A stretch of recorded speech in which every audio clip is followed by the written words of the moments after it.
Let's see. Can we share a piece of good news for one of our sponsors and friend and cohort with this endeavor, and talk a little bit about what Billy Morris posted today on Facebook? He's going to Australia.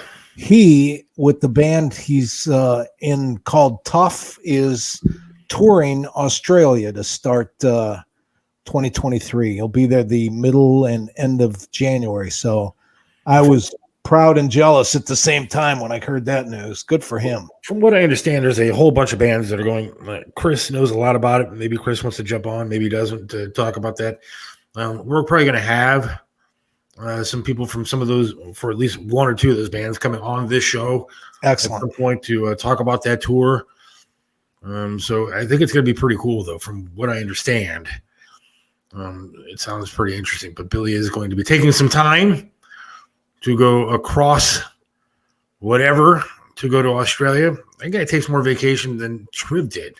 He's always going somewhere. Hawaii, he's going to Florida, and he's going to Australia. I don't know what the hell that guy does. Apparently, we got into the wrong business, because the barbecue food truck business is smoking hot. Yep, is the way to go. There you go. Mayor Bill says, "Great show, Seth. Thank you very much. Appreciate that. Mayor Bill, miss you, my friend." Mark says, "Merry Christmas, Seth and Mike." The same guy that called me a libtard. Yep. Merry Christmas to everybody and their families too. Please have Sophia back soon. I need to finish my haunted story from Killbuck. That was Sonia, Psychic Sonia.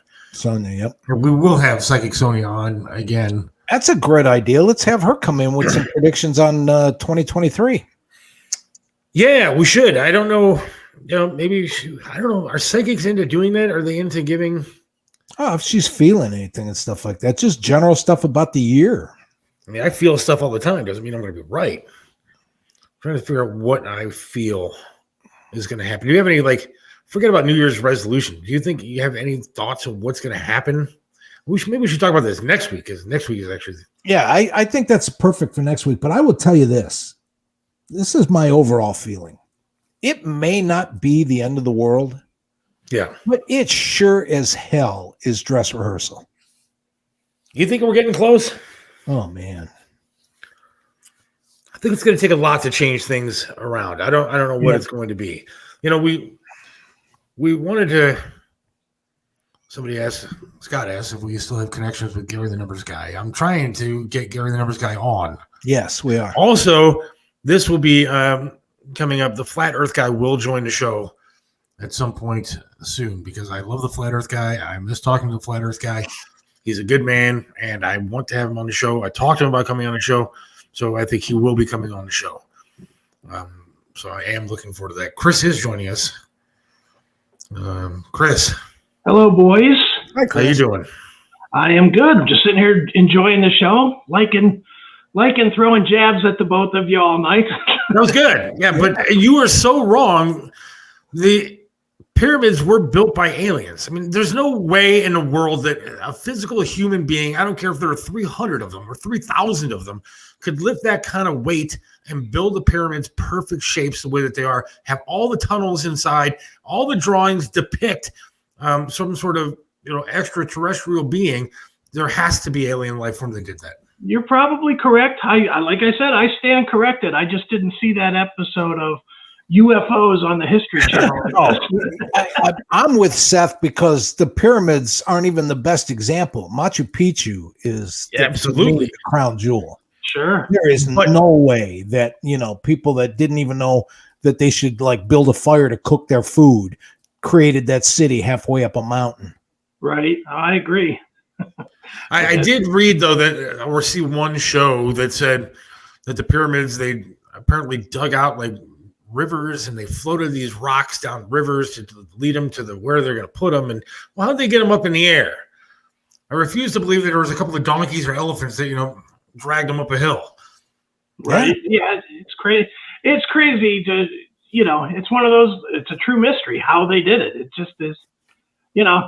Look, the idea of aliens pointing their finger and levitating it is probably as good as any other theory, don't you think? Yeah, I mean, I would go with probably have some sort of tractor beam on their ship that could lift stuff up. Plus the fact there was no telephone, there was no telegraph, there was no social media, there was no way of communicating, and there are pyramids on every continent. Yeah, true. Good point. And they all showed up at the same time. I hope we don't get banned from YouTube for saying these things. We probably will. So what's Billy Moore's doing? Is he going to? He's going to Australia, but what is this whole? Yeah, it's a tour called Glam Fest. It's 4 shows across Australia. They're playing Brisbane, Melbourne, Adelaide, and Sydney, and it's a bunch of different bands. It's Tough is obviously playing it, but it's Enough's Enough, Wednesday 13 from the Murder Dolls, Eclipse, Enough's Enough, Pretty Boy Floyd, Tough, and then a bunch of other littler bands that I don't know who any of these guys So are. is Billy playing with Tough? Yeah, Billy's playing with Tough, yeah. No Warrant? There's no Warrant there? Dude, Billy is... You should have Billy on some night to talk about Warrant if you want to talk about some real controversy, because he and those guys, they do not like him using the name Warrant at all. Really? No. Well, see, I'd like to have him on to talk about that. They've definitely tried to distance the Janie Lane Warrant from the... Oh, yeah. Yeah, they don't want nothing to do with that because they're not that anymore, because Janie's obviously dead, and they don't want any tie to that anymore. What year did Janie pass? Oh my God. That was 2011, maybe, I think. I was going to say it had to be within the past 11, 12 years because I was actually at a Coach for Kids benefit and Billy was there. Okay. And he actually came backstage and said that Janie had died. And I was, it was a shocker that Janie Lane had passed away. Janie was a good dude, but he was a troubled dude, man. I have interviews of me with Janie 2 different years in a row where I said to him, dude, why don't you just come off the road and write songs for other people? He was a great songwriter. He could have made millions of dollars doing that. And he filled me up with all kinds of BS, all kinds of, well, now I got a handler and my spiritual advisor and blah, blah, blah, blah, blah. Meanwhile, he wasn't using any of that stuff. He drank himself to death. So it's like, oh, Jesus. Dude, what are you doing? Billy's a talented guy, man. I will give Billy credit. Oh, yeah. And it's funny because every time I'm watching, or not watching, but listening to the radio in the car, and 80s, the 80s channel, whatever it is, or the Hair Nation on Sirius, and it comes on, and Warrant comes on. I immediately call Billy. I'm like, dude, Billy, listen to Warrant right now, Billy. And he's like, yeah, that's bother him. I'm like, hey, guess what? That's the funny thing. Poor Billy, he's not on any of those songs. I think he's only on he did an album with Janie, and I actually was in the studio with him. Billy actually recorded it called Under the Influence, which was a bunch of cover songs, but they did two original songs that Billy is on. But other than that, Billy's not really, you find tons of video of him on YouTube, but that's it. So talk about Billy and that band isn't warranted? Yeah, pretty much, Mike. But he looked that one up on the computer while we were talking. well, guys, before I jump off, man, I wanted to add a thank you to your guys' list of thank you people tonight. Yes, yeah.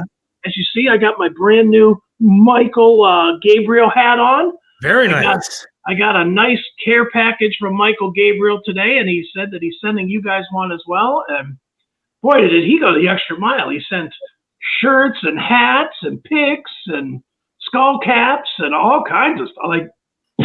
It's a big box. We have not gotten ours yet, Mike. We have not gotten ours yet. I'm still looking in the mail, but we have not gotten it yet. Michael Gabriel, of course, Prince's godson, was on the show a few weeks back. Yeah. That's cool. That's a nice hat. Yeah, it's a nice hat, man. And he sent one that's white and one that's black so that it, can wear different ones. And so he's a good dude. If I'm feeling racist, I don't have to wear the black hat. Is that what you're saying? Calling me a white male racist? Is that what you're? Oh yeah, that's why you wear the white hat. All right, just making sure. I guess you'll keep the white hat and Mike will take the black hat, right? Or the non-white hat, according to the college, right? Yeah, if we're going with Stanford's list of words, then we have to go with the non-white hat. So you can have the acceptable hat or the racist hat. Make your choice. Right.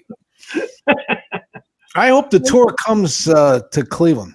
I really do. With Billy's tour? No, no. Michael Gabriel. Oh, Michael Gabriel. I think he probably will. I mean, he's a hell of a musician, man. I mean, that's the one thing about him. we both interviewed him at different times, and we didn't even explore half of the stuff this guy's done. I mean, yeah. And I meant what I said, in getting ready for the interview, I listened to the EP, and it took me back to when in the old days, when you would buy an album and every song on the album was good, at least the band's first album, because it took 20 years of blood, sweat, and tears to come up with every one of those songs on the first album.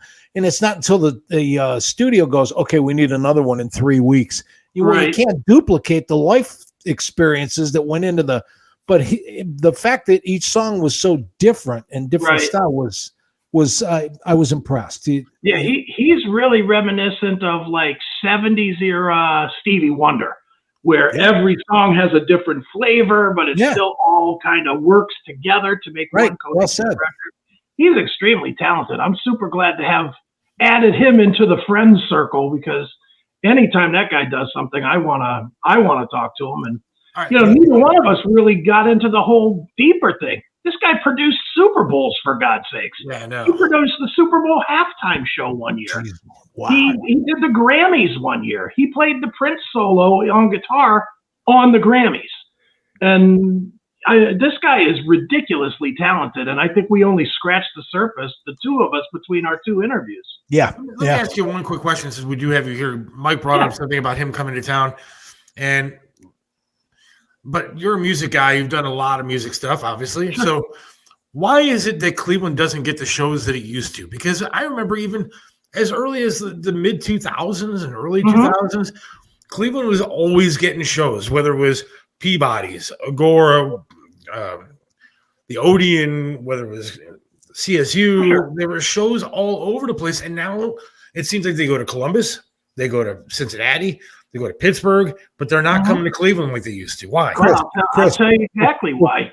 Okay. All right. Can I take a stab at it first? And I'm going to take a stab on it because I listened to you guys Monday night. Yeah. Now they have that exclusivity clause where if you play someplace, you can't play anywhere else within 500 miles. So you don't go from Cincinnati to Columbus to Cleveland in the middle of the tour and then Detroit. If you play Detroit, you can't play Cleveland. If you play whatever. All right. We are the rock and roll capital of the world. Why aren't we getting shows? Is my question. Why go to Cincinnati and not Cleveland? Well, that might just hit that on the head, because there's not a rock station here that gives a darn anymore about this, about rock. That's the first thing. And the other thing is that the radius thing that Mike's talking about is absolutely 100% the reason. And it has to do with the bigger festivals like the Sonic Temple or Incarnation or whatever, the big ones that suck up 50, 60 bands at a time over a weekend. Well, all 60 of those bands can no longer play Cleveland, Detroit, I didn't know any of that till I listened to you guys on Monday. Yeah. But, and I mean, that is definitely a huge part of it. The reason it doesn't come here is because Danny Wimmer, who's the guy, he's the promoter guy, he is based out of Columbus. So he has his organization has a long lease with the Columbus Crew Stadium or whatever that's called now. So he puts it in his stadium, which kills our market. So all we get now is club shows for the most part. And see, a lot of people our audience wasn't checking out, Chris Aiken Presents the other night when we talked to the guy from Seether. We had the bassist from Seether. And so a lot of people may have missed it, but check that interview out. Check the entire show out. Chris Aiken Presents. You can get it on the website. I'm assuming Chris Aiken. Yeah, chrisaiken.net. So check out that interview because I thought it was very, very cool. Also, everything you do is cool, but I don't like those big festivals. I want to see a band like Seether or a band and I want to see them come to the Peabody's again or go to CSU and play with a couple of bands. I don't want to spend $200 to sit out in the mud for 3 days to watch a festival. I want to go see a show and then go home at night. Yeah, and I mean, that's a big thing is, for me anyway, I'm old. I'll just admit it. I'm 54 years old. I'm old. I'm too old to do 14 hours a day for 3 days watching bands. When I was 20, maybe. Today, I do joke about that in my act. I talk about the fact that when we were in our 20s, you'd stay up for 3 days just to get tickets. Now the bands that I see that are still on tour, after like an hour, will go, "Do you want some more music?" And everybody looks at their watch and goes, "Well, no, actually, the babysitter has to get home." And the other thing that's changed is, who would have thought all those years ago in the 60s and 70s that come today, our generation's drug of choice before a concert would be Coumadin. You type a lot faster than I do, Chris. I was going to put that up. So people are asking for the website, chrishagan.net. There it is on the screen. Bingo. Chris, I thank you for coming on. We do have to take a quick break, and we're going to wrap things up. But thank you for coming on tonight. I appreciate it. Merry Christmas, dude. Yeah, Merry Christmas to you guys, too. And everybody. I'll do my best not to bother you tomorrow, but I know that I will, so I'll probably talk. Good. Oh, I got a big bother coming. I'll wait a couple days. For you, too. All right, guys. Thank you.